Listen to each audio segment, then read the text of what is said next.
బాగున్నారండి. నేనైతే బాగున్నాను, మీరు బాగున్నారు. ఈరోజు నేను ఆలుగడ్డ ఫ్రై చేసుకున్నాను అనుకుంటున్నానండి. 4 ఆలుగడ్డలు తీసుకున్నా, చక్కగా నీట్గా కడిగేసి చక్కగా పైన పొట్టు మొత్తం వేసి ముక్కలు కోసేసుకున్నానండి. 4 ఉల్లిపాయలు చక్కగా నీట్గా కడిగి ముక్కలు చేశాను. 4 పచ్చిమిరపకాయలు, కాస్తంత కరివేపాకు, జీలకర్ర, వెల్లిపాయ, ఎండుమిరపకాయలు, దీనికి కావాల్సినండి పసుపు, సాల్టు, కారం. ఫస్ట్గా మనం బండి పెట్టేసుకున్నాం కదండి, ఎల్లిపాయ జీలకర్ర వేసుకున్నాం. ఆయిల్ సరిగ్గా వేడి కాలేదు, ఆయిల్ వేడి చెట్ట ఉంటుంది.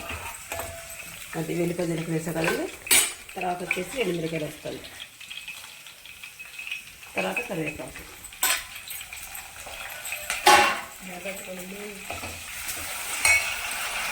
తర్వాత పచ్చిమిర్చి,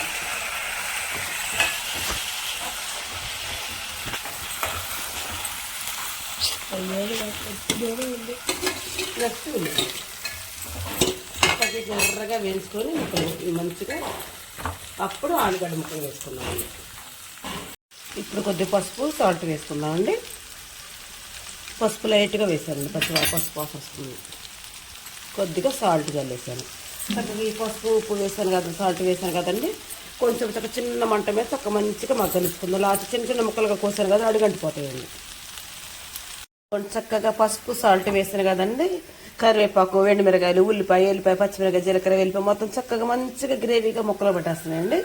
చూసారు, చక్కగా మనం పోకుండా సేపు దీన్ని కదిపించుకొని చక్కగా సిమ్లో పెట్టి ఒక మూత పోదించుకుందామండి.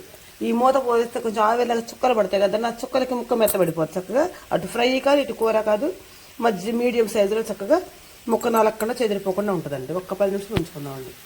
ఇదిగోండి కూర అయిపోయింది. చక్కగా కొంచెం కారం వేస్తాను, 2 పచ్చిమిరకాయలు కోసాను. మరింత కారం అయితే మరి ఘాటుగా ఉంటుందండి. దీంట్లో కొంచెం మనం ధనియాల పొడి కొద్దిగా ఒక్కర వేసుకుందామండి.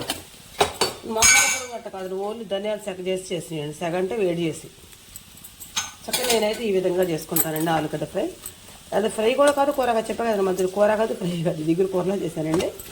నేను చేసే విధానం చక్కగా మీకు నచ్చితే నాకు ఒక లైక్ ఇవ్వండి. Please subscribe. చింతకాయలు చిన్న చిన్న ముక్కలుగా చేసుకొని నీట్గా కడుక్కొని ఒక గిన్నెలో వేసుకున్నానండి. వేసుకున్నట్టు కాసిన వాటర్ పోస్తే ఇది ఈ విధంగా పొయ్యి మీద పెట్టేస్తానండి. ఇప్పుడు ఇది కూడా పప్పు ఈ విధంగా ఉడుకుతూ ఉందండి. చక్క ఇది కూడా ఉడికిన తర్వాత చక్క మెత్త గుజ్జులాగా అవుతుందండి. అప్పుడు పిండుకొని మనం వేసుకోవాలండి. పప్పులోకి 4 ఉల్లిపాయలు, కాసిన పచ్చిమిరపకాయలు చక్క నీట్గా కడిగేసి ముక్కలు కోసేసుకుందామండి. చక్క చింతకాయలు మెత్తగా ఉడికినండి. కొంచెం ఆరిన తర్వాత పిసుకాలి, లేకపోతే వేడివేడిగా ఉంటుంది, చేయకాలద్దండి.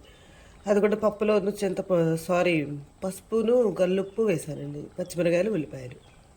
ఇది కూడా చక్క చింతకాయలు ఈ విధంగా చక్క రసంలా పిసికేసుకున్నానండి. ఇది వేస్ట్ అంతా తీసి పక్కన పెట్టాను. ఇప్పుడు పప్పు ఉడికిపోయి ఇందులో పోసేసుకొని కల తిప్పుకుందామండి. తిప్పుకున్న తర్వాత అప్పుడు మనం తాలింపు పెట్టుకుందాం. ఇది చక్క చింతకాయ పులుసు మొత్తం పిసికేసి ఈ విధంగా పోసేసాను. చక్క కారం వేయలేదు, నచ్చ ఓన్లీ పచ్చిమిరకాయలతో చేశాను. చక్క దీన్ని ఇప్పుడు కరివేపాకు, ఎండుమిరకాయలు వేసి తాలింపు పెట్టుకుందామండి. ఇది కూడా కొద్దిగా ఎల్లిపాయ, జీలకర్ర, కాస్త 2 ఎండుమిరకాయలు, కాస్తంత కరివేపాకు, అది కూడా బాండి పెట్టేసుకున్నా. ఫస్ట్గా ఎల్లిపాయ జీలకర్ర వేసానండి. నెక్స్ట్ వచ్చేసి ఎండుమిరకాయలు వేస్తున్నా, తర్వాత కొంచెం కరివేపాకు. ఏ దేశంలో ఎప్పుడు ఎండుమిరకాయలు దొరికితే కమ్మగా ఉంటుంది పప్పు. చూసారండి, ఈ విధంగా మనం తాలింపు పెట్టేసుకున్నాం. ఇప్పుడు పప్పు పోసేద్దామండి.